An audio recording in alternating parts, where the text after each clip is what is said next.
Eh bien bonsoir, Parasha Behar Sinaï. La Parasha Behar Sinaï commence Vaidaber Hashem el Moshe Behar Sinaï, les morts. Et tout de suite après le passouk, le deuxième passouk parle de la Shemitah dans tous ses détails. Quel rapport le mont Sinaï avec la Shemitah? Il y a plusieurs réponses. Nous, on va se concentrer sur un certain point. En tout cas, on pose la question. Dans toute la Torah, il y a marqué Vaidaber Hashem el Moshe, les morts, mais il n'y a pas marqué Behar Sinaï, les morts, sur le mont Sinaï.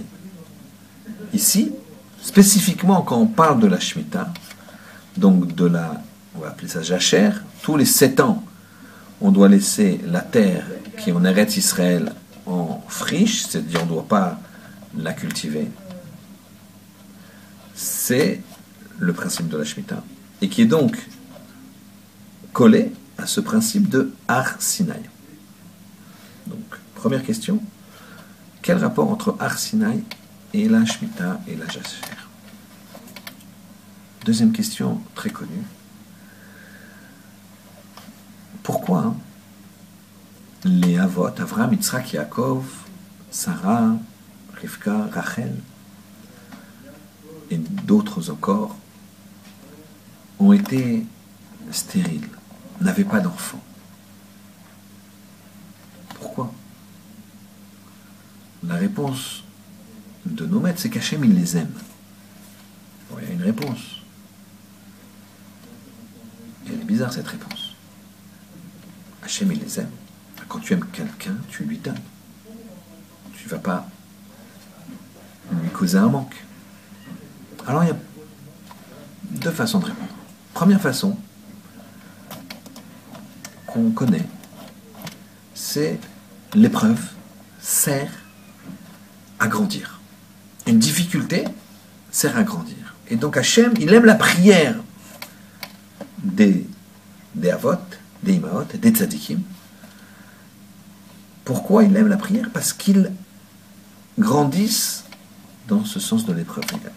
Un ami me disait qu'à un moment, il n'avait pas d'enfant et il priait pour avoir un enfant. Et il m'a dit, Shachrit, à la fin de Shachrit, la prière du matin, j'attendais impatiemment quand est-ce que venait la prière de Mincha. J'attendais, je comptais les minutes, je comptais les heures. Quand j'avais fini Mincha, j'avais encore des choses à demander à Hachem, je voulais encore prier, je voulais encore lui demander, argumenter. Et j'attendais à Arvit, j'attendais la prière du soir. Et la prière du soir, je me couchais en pensant vivement la prière du matin. Et alors que nous, on fait par habitude, on fait... Il y a une autre façon de dire. C'est de voir les choses du bon côté.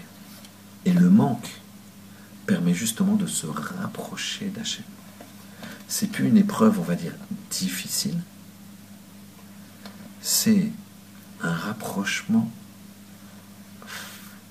pas facile, mais un rapprochement.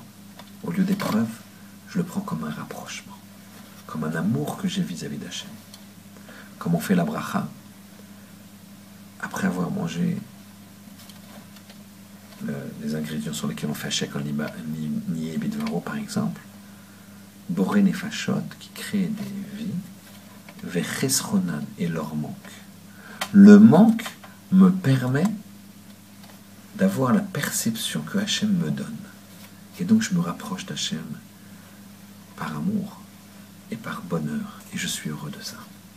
C'est une deuxième malach. Et je me rends compte que le manque, eh ben c'est ça qui fait que je peux me bonifier et me rapprocher d'Hachem. Et sur ça, on dira la guématria suivante. Chov, ça veut dire une dette, Chov, Chayav. La guématria, c'est la valeur numérique, c'est 16. J'ajoute 1, je mets Hachem dans mon Chov, je mets Hachem dans mon problème. Donc 16 plus 1 égale 17. 17, c'est Tov. Donc, Chov, la difficulté, le problème, le manque, plus 1 égale Tov. Tov, le bon, ce qui me donne, comme on a toujours dit, la dynamique, le positif. Et c'est ça le rapport entre Har Sinaï et la Shemitah. Le Har Sinaï, c'est une petite montagne, c'est pour ça qu'elle a reçu la Torah. Donc son manque, c'est ça son bien.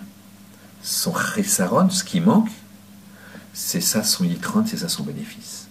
La Shemitah, on arrête de